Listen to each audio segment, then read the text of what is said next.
آج ہم نہج البلاغہ کے پہلے خطبے کا ایک گہرائی میں جائزہ لے رہے ہیں۔ یہ خطبہ اکثر اللہ کی حمد اور کائنات کی تخلیق کے عنوان سے پہچانا جاتا ہے، اور اسلامی الہیات میں ظاہر اس کی خاص اہمیت ہے۔ جی بالکل۔ ہمارے پاس اس خطبے کے کچھ اہم اقتباسات ہیں، تو ہمارا مقصد یہ ہے کہ ان میں جو بنیادی تصورات ہیں نا، خاص طور پر اللہ کی وحدانیت یعنی توحید اور یہ کائنات کیسے بنی، اس عمل کو سمجھیں۔ بالکل، اور یہ خطبہ صرف عقائد کا بیان نہیں ہے، یہ ایک طرح سے فکری اور روحانی دعوت بھی ہے۔ اس میں زبان کی فصاحت تو ہے ہی، ساتھ میں فلسفیانہ گہرائی بھی بہت ہے۔ تو آئیے اس کے اہم نکات پر بات شروع کرتے ہیں۔ اچھا، خطبے کا آغاز ہی اللہ کی حمد سے ہوتا ہے، اور یہ الفاظ تو فوراً توجہ پکڑتے ہیں۔ تمام تعریفیں اس اللہ کے لیے ہیں جس کی قیمت مقرر کرنے والے مقرر نہیں کر سکتے، جس کی نعمتوں کو شمار کرنے والے گن نہیں سکتے۔ یہ صرف تعریف تو نہیں لگتی، مجھے تو یہ ہماری اپنی سمجھ کی جو حدود ہے نا، اس کا اعتراف زیادہ لگتا ہے۔ آپ نے بالکل صحیح نقطہ اٹھایا۔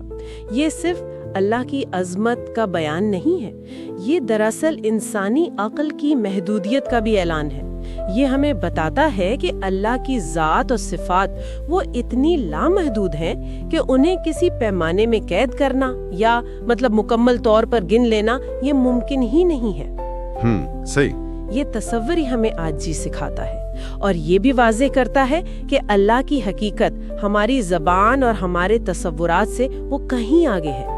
یہ اس خیال کی بھی نفی کرتا ہے کہ ہم خدا کو پوری طرح جان سکتے ہیں۔ اچھا، اسی سلسلے میں پھر آگے چل کے کائنات کی تخلیق سے پہلے اللہ کے وجود کا ذکر آتا ہے۔ وہ موجود تھا جب کوئی جگہ نہ تھی جو اسے گھیر لیتی، نہ آسمان تھا جو اسے ڈھانپ لیتا۔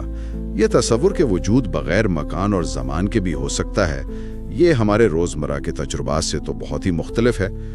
تو اس سے اللہ کے لیے جگہ یا عرش کی ضرورت ہونے کا جو تصور ہے، اس کی نفی کیسے ہوتی ہے؟ جی، یہ اللہ کے ازلی ہونے کا یعنی ہمیشہ سے موجود ہونے کا اور زمان و مکان کی قید سے آزاد ہونے کا بنیادی اسلامی تصور ہے۔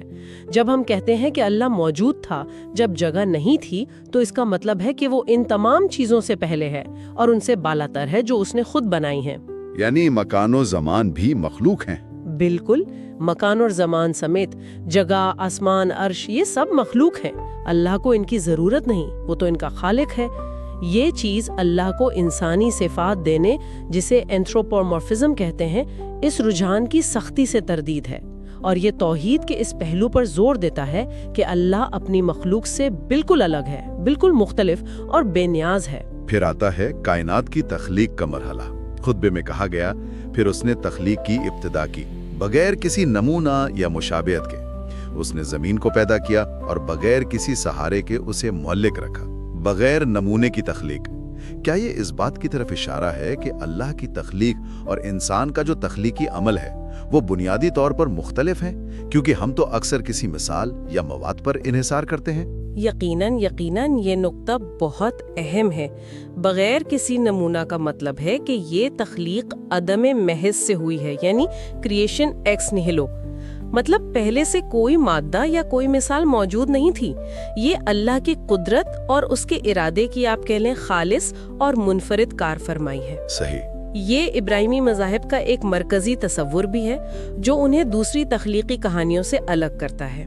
اور دوسرا حصہ، زمین کا بغیر کسی ظاہری ستون یا سہارے کے قائم رہنا، یہ اللہ کی مسلسل قائم رکھنے والی قدرت یعنی قیومیت، اس کی ایک واضح علامت ہے۔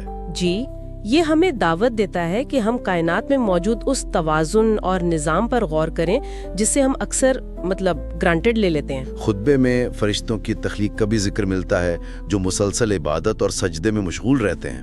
ان کا کیا کردار ہے اس پورے منظرنامے میں؟ فرشتوں کا ذکر تخلیق کے تنوع کو اور اس میں موجود درجات کو ظاہر کرتا ہے۔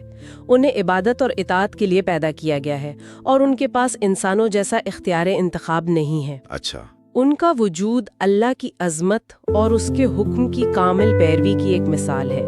یہ انسانوں کے لیے ایک طرح کا تضاد بھی پیش کرتا ہے کہ ہمیں اختیار دیا گیا ہے اور ہماری عبادت امتحان اور انتخاب کا نتیجہ ہوتی ہے، جبکہ فرشتے اپنی فطرت کے مطابق ہر وقت اطاعت میں ہیں۔